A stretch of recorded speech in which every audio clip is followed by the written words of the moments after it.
The rain tapped steadily against the cafe windows, blurring the view of the quiet street outside. The late afternoon air carried that damp chill Oregon was known for, and inside, the cafe felt almost too still. Only the low hum of the espresso machine and the occasional clink of a spoon against porcelain broke the silence. Emma Whitaker sat at a small corner table, her fingers curled around a cup of chamomile tea that had long since gone lukewarm. Across from her, Nathan Brooks shifted in his chair, his gaze drifting toward the rain-slicked glass rather than meeting her eyes. She had rehearsed the moment countless times on the drive over. The words had been sitting on her tongue, ready to fall into the open space between them. She had even imagined how his face might change, surprise, maybe a smile, maybe that boyish laugh she used to love. She was ready to tell him. She was carrying his child. But before she could gather the courage, Nathan spoke first. His voice was uneven, hesitant, but final all the same. "Emma," he began, clearing his throat, "I need to tell you something." She blinked, her lips parting slightly. I was about to say the same," she whispered, her hand brushing nervously against the rim of her cup. "But go ahead." Nathan exhaled sharply, as if forcing the words out. "You're an amazing woman, Emma. Honestly, you deserve so much. You'll be fine. But the truth is, I've fallen in love with someone else." The words seemed to echo off the walls of the empty cafe, louder than they should have been. Emma's chest tightened, her breath catching halfway in her throat. For a second, she thought she had misheard him, but his eyes, still fixed on the rain outside, told her she hadn't. He continued, his tone awkwardly apologetic. "Please don't take it the wrong way. These things happen. We're just different. Maybe I never really loved you the way you thought I did. I met her and everything just felt clear." Emma's hands twitched against the table, her fingers fumbling with the paper napkin until it tore. Her eyes stayed down, fixed on the polished wood grain, as though staring hard enough could keep her from shattering. She nodded faintly, once, then again, as if each nod might shield her from breaking apart right there in front of him. "I don't want you to hate me," Nathan added, finally glancing at her. "And don't try to change my mind. It's over." His chair scraped against the floor as he stood. He reached into his jacket, pulled out a few bills, and set them on the table. "This should cover the check. Maybe your cab fare, too." Emma's lips parted, but no sound came. She lowered her gaze again, her hair falling across her face like a curtain, hiding the emptiness in her eyes. He lingered for only a heartbeat longer, clearly expecting an outburst. A storm of tears, accusations, maybe anger. But when none came, he shifted uneasily from foot to foot, then turned and walked toward the door. The bell above it chimed faintly as it swung, closed behind him, leaving only silence and the rain. Emma sat frozen in place, her body motionless, her tea untouched. The cafe felt cavernous now, every empty chair an echo of what she had just lost. When the waiter appeared a few minutes later, asking softly, "Your check, ma'am," she barely looked up. She slid Nathan's bills across the table, murmuring, "Yes, thank you," her voice flat, lifeless. The waiter disappeared, and the silence settled again.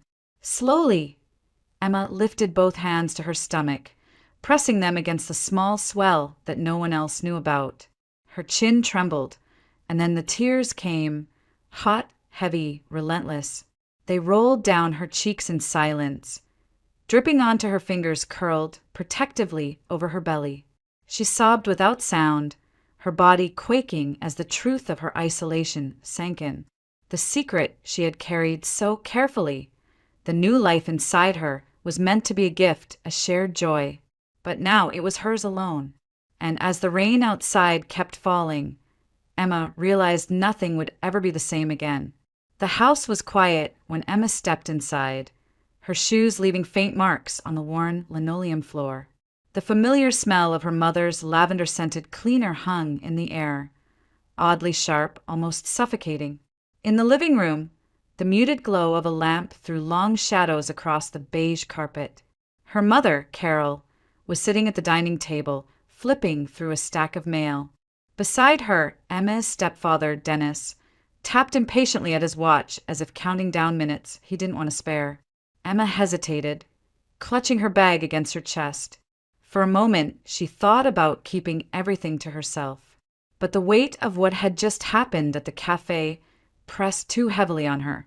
She needed someone to hear her, someone to say it would be all right. "Mom," she said softly. Her voice cracked in the silence. "Nathan's gone. He left me. And I'm pregnant." Carol's hands stilled on the envelopes. She lifted her gaze, her eyes flickering with a mixture of surprise and irritation. "Pregnant?" The word came out sharp, almost accusatory. Emma nodded, her throat tightening. "Yes, I was going to tell him tonight, but he broke up with me before I could. He's with someone else." Dennis let out a low groan, leaning back in his chair. "We're going to be late if we don't leave soon," he muttered, checking his watch again. Carol ignored him for a moment, her focus fixed on Emma. "Listen, honey," she began, her tone smoothing into something that was meant to sound reasonable. "You're only 22. You have your whole life ahead of you. These things, they can be taken care of. Safely. Medicine is different now. You'll have other chances. You can have kids later when the time is right."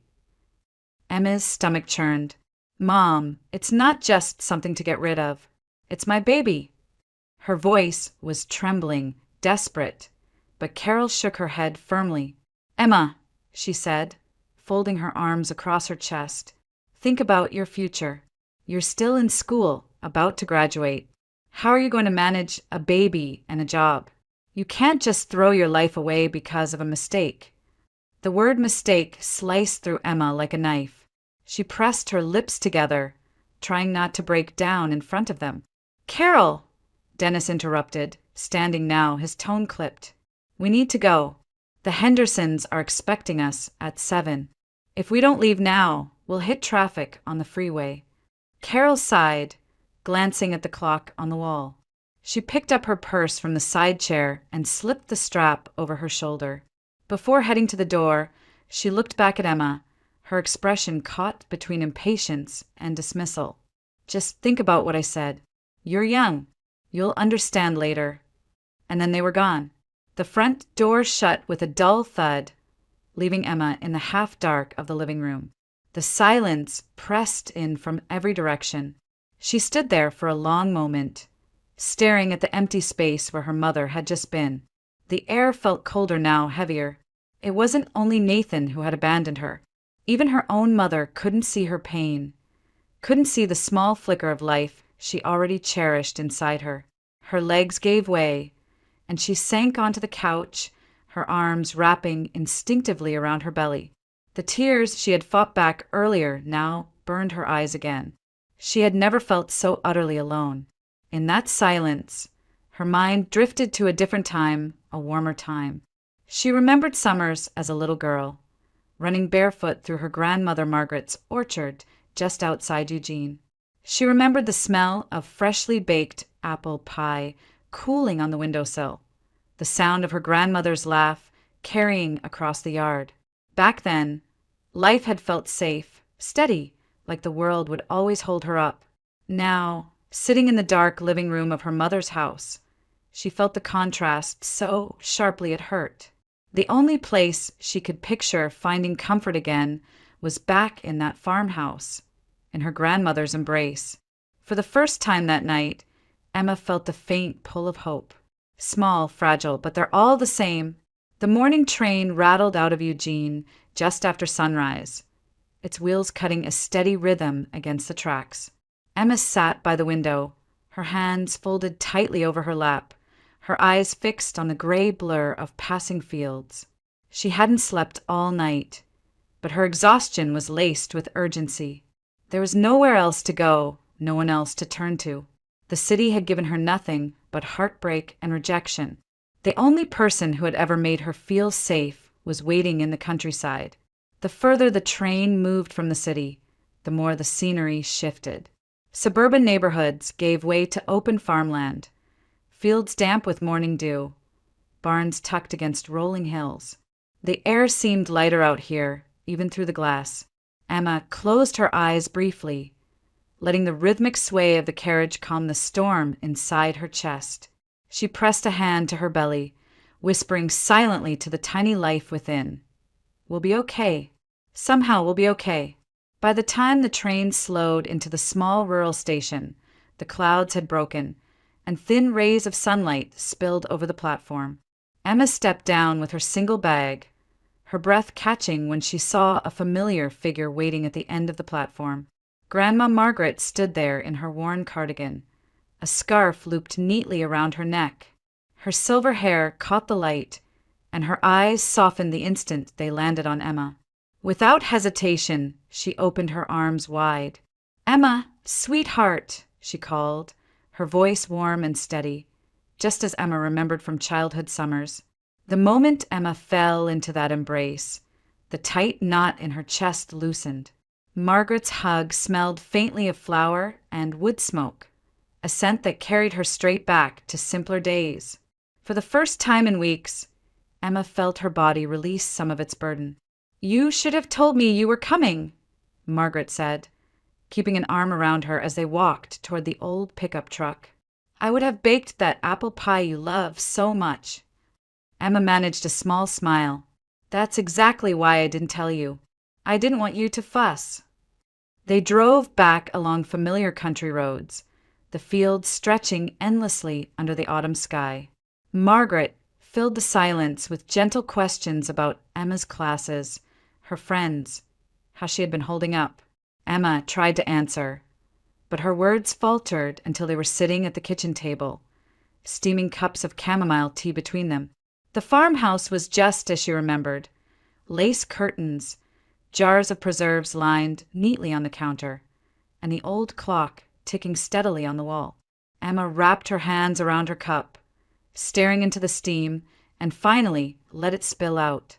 "He left me Grandma," she said in a voice barely louder than a whisper. "Nathan, he's gone, and I'm pregnant. Mom doesn't want me to keep it. She says it'll ruin my future." Margaret's eyes never left hers. She didn't interrupt, didn't scold, didn't even gasp. She just listened, her gaze steady, her presence like an anchor. Tears slid down Emma's cheeks as she finished. "I don't know what to do. I don't want to lose this baby, but I can't do it alone." Margaret reached across the table and took her granddaughter's trembling hands in her own. Her voice was calm but resolute. "Then you won't do it alone. When you finish school, move here. The local school is always short on teachers. You can work there, and I'll look after the baby." Emma's breath hitched, the words sinking in. For the first time since the cafe, she felt the heavy despair ease enough for hope to slip in. She squeezed her grandmother's hands tightly, her tears now flowing for an entirely different reason. In that small farmhouse kitchen, with the rain tapping softly against the window, Emma felt something she hadn't in weeks. She wasn't abandoned. She wasn't hopeless. She and her child had a place in this world. The winters in the Oregon countryside always carried a sharp bite, but inside Grandma Margaret's farmhouse, warmth seemed to flow from every corner. It was there, in that modest upstairs bedroom with the quilt-covered bed and lace curtains, that Emma brought her son into the world. The labor was long, the pain fierce, but when the midwife finally placed the newborn in her arms, everything else faded. He was small, his fists clenched tight, his cries piercing yet strangely comforting. Emma gazed at him through tear-filled eyes, her heart swelling in a way she had never known before. "Jacob!" she whispered, her voice trembling with emotion. She had chosen the name because it carried her family's line forward, her name, her strength, her determination. He would not bear Nathan's name. He would bear hers, Jacob Whitaker. From that day on, her life changed completely. The nights were restless, the days exhausting, but Emma never resented it. She rose for feedings in the dark hours, cradled him against her chest until his tiny breaths evened out and smiled through the fatigue. Each milestone, his first smile, his first laugh, the first time he wrapped his small hand around her finger, was like sunlight piercing through clouds. It wasn't easy. Money was scarce. Emma juggled part-time work while finishing her education degree. Margaret stood steadfast beside her, watching Jacob when Emma had classes, cooking warm meals, reminding her that persistence was stronger than despair. "One step at a time, sweetheart," Margaret would say, smoothing back Emma's hair after a long day. "That's how you climb mountains." And Emma climbed. She defended her thesis with Jacob asleep in a carrier at the back of the room. Professors raised their brows at the sight, but no one could question her determination. By the time she graduated, she had already secured a position at the small elementary school just a few miles from her grandmother's farmhouse. The first day, she stood before a class of eager second graders. Chalk in hand, Jacob was barely 2 years old.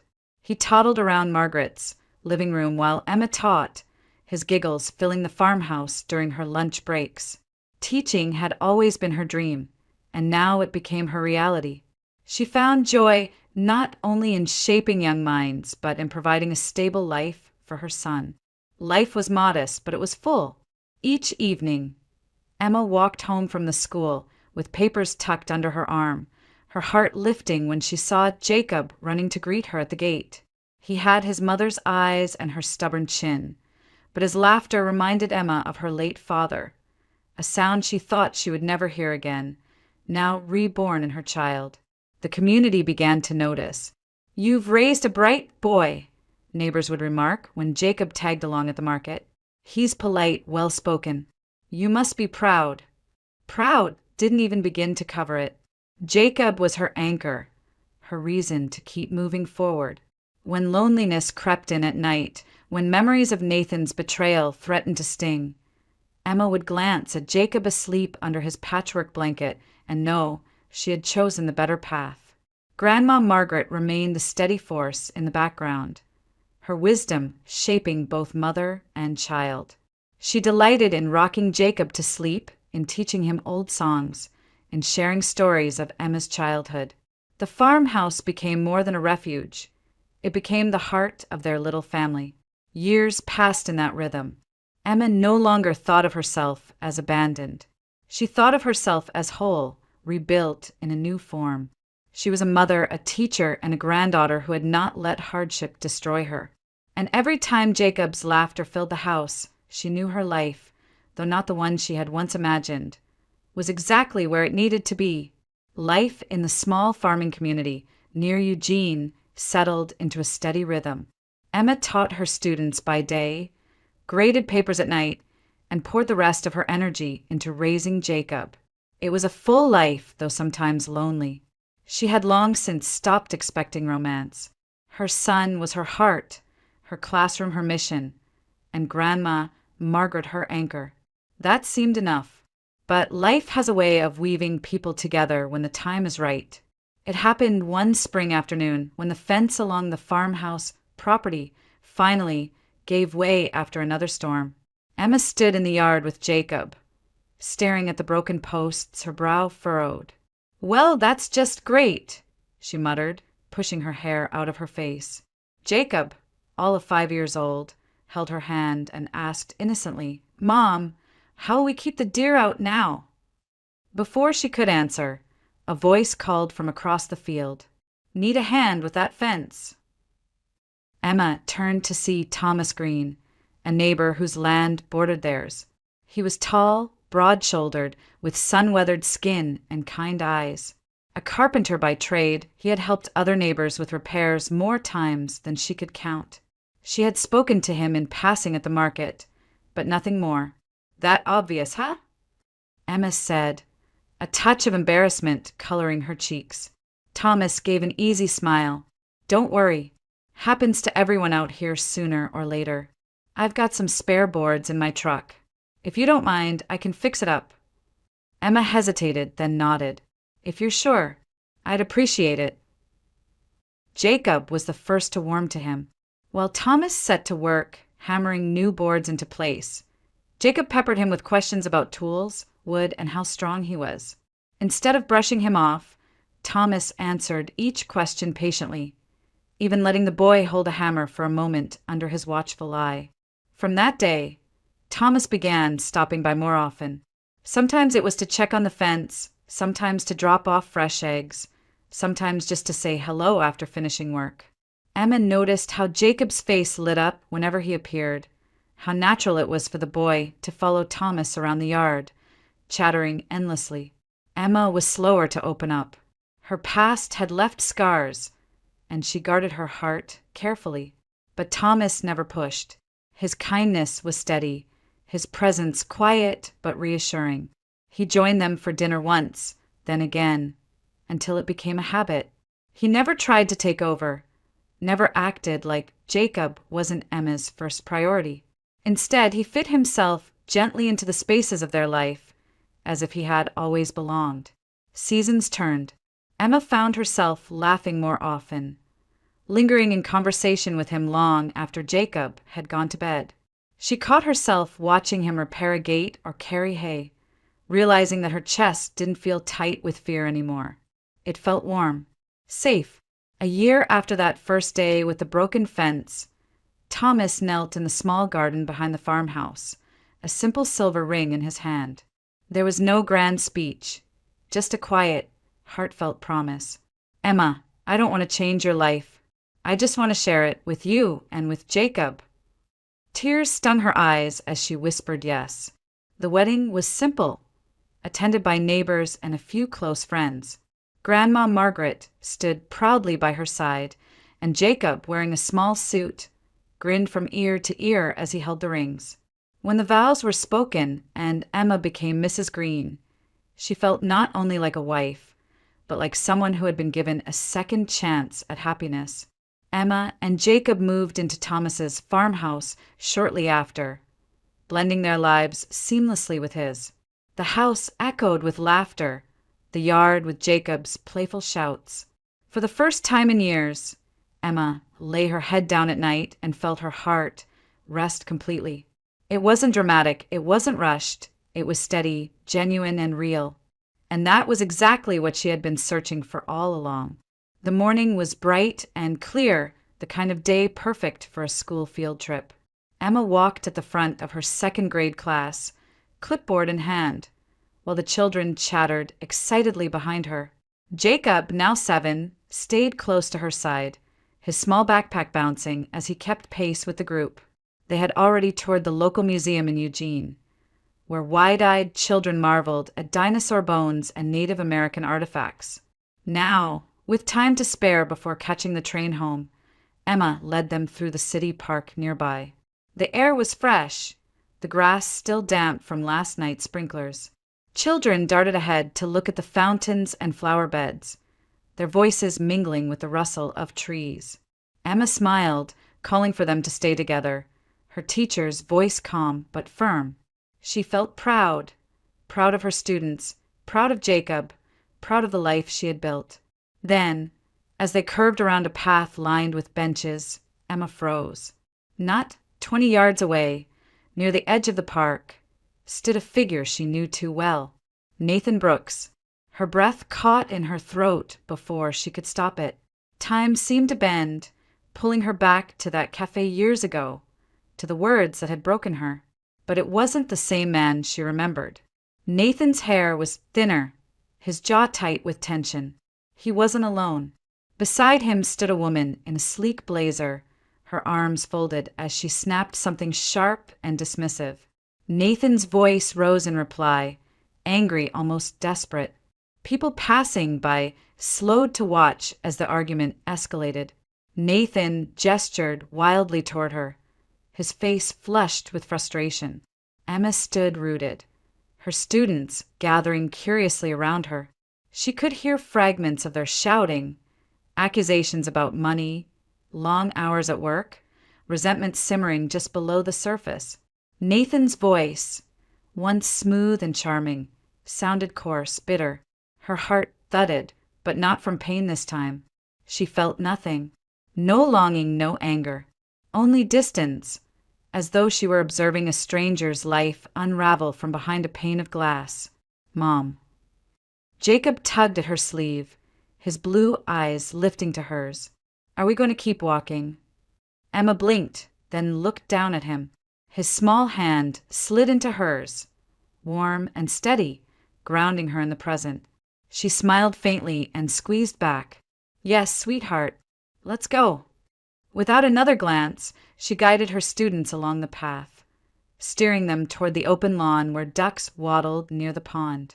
Behind her, Nathan's voice rose again, harsh and cracking, but she didn't turn. As they walked away, Emma realized something profound. The man who had once shattered her world no longer had any power over her. The sharp edges of the past had dulled. Her life was no longer defined by him, but by the boy whose hand she held and the family waiting for her at home. For the first time since that rainy cafe, Emma felt truly free.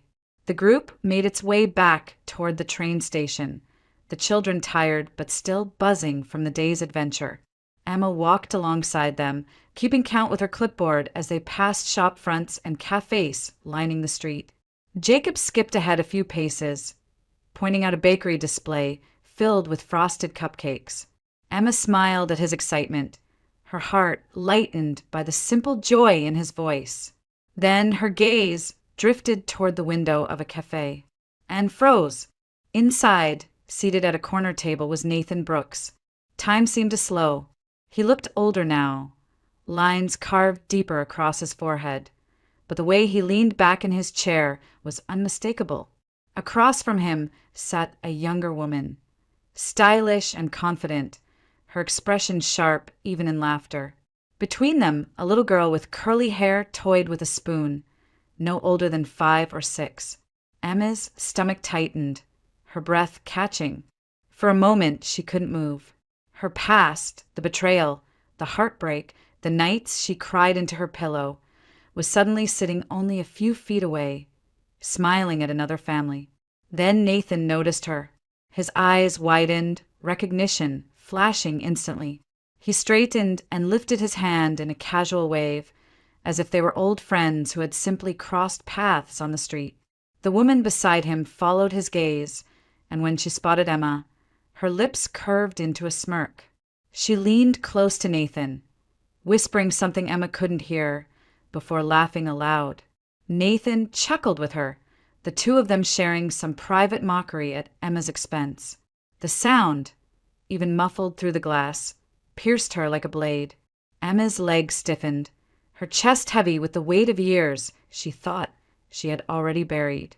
But only for a moment. "Mrs. Green," one of her students tugged at her sleeve. "Are we getting on the train soon?" Emma blinked, pulling herself back into the present. Jacob was at her side now, looking up with concern. She forced her lips into a small smile and nodded. "Yes, we are. Come on, everyone, let's not be late." Gathering her class, she turned her back to the cafe. The voices, the laughter, the memories, they could stay behind that glass. She guided the children swiftly toward the platform, her steps purposeful. As they climbed aboard the waiting train, Emma heard a faint voice calling her name from behind. She didn't turn. She ushered Jacob inside, making sure every child was accounted for, her movements calm and deliberate.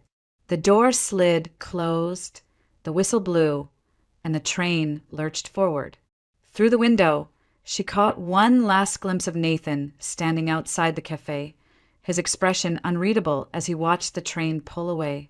Emma exhaled slowly, her heart steadying. The past had reached for her one final time, but she had chosen not to take its hand. Whatever pain remained belonged to yesterday. Today, she belonged to her son, her students, and the life she had built with Thomas. The ghosts could stay behind. She was moving forward.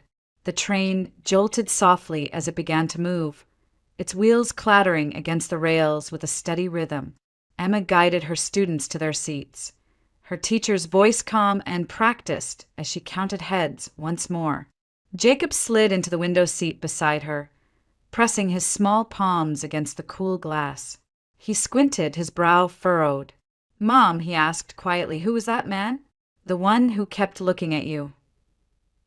Emma's breath caught, but she forced her shoulders to relax. She brushed a strand of hair from her face and smiled gently at him. Just someone who thought he knew me, she said softly. Probably a mistake. Jacob studied her for a moment longer, as though weighing her answer, then nodded and turned back to the window. Emma hesitated before following his gaze. And there Nathan was. He stood alone on the platform, his posture stiff, his face pale in the fading afternoon light. The little girl and the woman from the cafe were nowhere in sight. Nathan's eyes, fixed on the departing train, carried something Emma hadn't seen before. Not arrogance, not mockery, but a hollow sort of confusion, almost regret. He raised a hand slightly, as though tempted to wave again, but let it fall uselessly at his side. Emma's chest tightened, but not with the familiar ache of old wounds. Instead, she felt an unexpected calm wash over her. She didn't wave back. She didn't even nod. She turned her focus to the boy seated beside her, who was already pulling a notebook from his backpack to sketch the ducks he had seen in the park. The train picked up speed, carrying them farther from the platform, farther from the man who had once dictated the course of her life. Nathan's figure grew smaller through the glass until he was only a blur against the concrete. Finally, he vanished altogether, swallowed by the distance. Emma let out a breath she hadn't realized she was holding. For years, the shadow of that cafe conversation had followed her, the sting of betrayal creeping into quiet nights. She had wondered what she would feel if she ever saw Nathan again. Rage, grief, maybe some desperate hope. But now, in this moment, she felt none of those things. What she felt was release. Her hand rested lightly on Jacob's shoulder, steady and protective. He looked up, grinning as he held out his drawing for her approval. Emma smiled back, her heart full, unburdened. The past had tried to catch her, tried to remind her of what she had lost. But she no longer lived there. Her life was here, with the child who needed her, with the man who loved her, with the home that waited for her return. Outside the window, fields rolled past, golden with late afternoon light. Emma leaned back in her seat, her eyes closing briefly. She felt free, as though the last chain tying her to Nathan had broken. At last, the ghosts were gone. By the time the train pulled into the small rural station, the sun was dipping low, painting the Oregon sky in shades of pink and gold. The children filed off, their chatter buzzing with leftover excitement from the trip. Emma guided Jacob down the platform, her heart lighter than it had been in years. Each step away from the city felt like a step deeper into peace. When they reached the farmhouse, the smell of something warm and savory drifted through the open windows. Thomas was in the kitchen, his sleeves rolled up, moving confidently between the stove and the counter. He looked up as Emma and Jacob walked in, his face breaking into an easy smile. "Perfect timing," he said, lifting a skillet. "Dinner's almost ready. Just waiting on my fishing partner here." He winked at Jacob. Jacob dropped his backpack by the door and ran forward, practically bouncing on his toes. "Dad, tomorrow I'm going to catch the biggest fish in the whole river, bigger than the one we saw at the museum today. You'll see." Thomas laughed, ruffling the boy's hair. "Well then, I'd better bring an extra pan, because your mom's going to need proof." Emma leaned against the doorway for a moment, watching them. The soft lamplight wrapped the room in warmth, the kind of warmth no storm could ever chase away. Her son's laughter rang clear, steady, unburdened.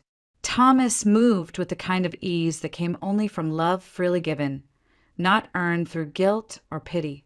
Jacob darted over to her, tugging at her hand. "Mom, you'll eat the first piece, right? Promise." Emma bent down, brushing a kiss across his forehead. "I promise," she whispered, her smile tender. She glanced at Thomas then, their eyes meeting in quiet understanding. There were no grand gestures, no speeches, just the shared knowledge that what they had built together was real, and it was enough. Emma slipped off her coat and hung it by the door. For the first time in what felt like forever, she didn't feel the weight of what had been. She didn't hear Nathan's voice in the back of her mind, didn't see the shadows of that rainy cafe years ago. Those ghosts had no place here. What mattered was the boy twirling in the kitchen, excited about tomorrow's fishing trip. What mattered was the man stirring a pot on the stove, humming softly to himself. What mattered was the life they had created together, steady, honest, whole. Emma walked into the kitchen, wrapping her arms briefly around Thomas's waist, resting her cheek against his back. He reached for her hand, squeezing it gently, and she knew she was exactly where she belonged. The past didn't matter anymore. What mattered was here. Now, there's